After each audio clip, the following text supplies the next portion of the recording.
Alam niyo ba yung kwento sa Sampaloc Road sa Tanay Rizal? Story time. Kwento to nung barkada ko na napagtripan nilang mag-outing sa Tanay Rizal.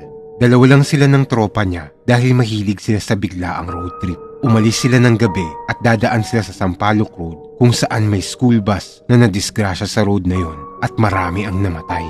Siyempre, dahil lagi naman silang bumabiyahe, para sa kanila normal lang ang araw na yon.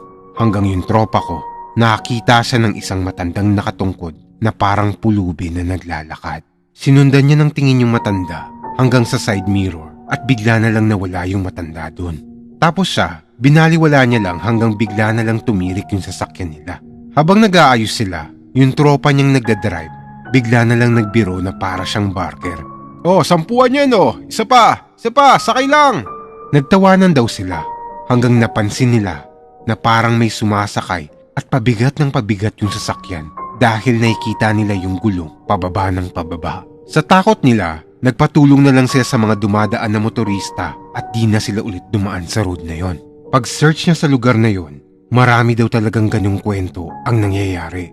Kaya sabi niya sa akin, pag di mo alam yung lugar, huwag kang magtatawag sa di mo nakikita.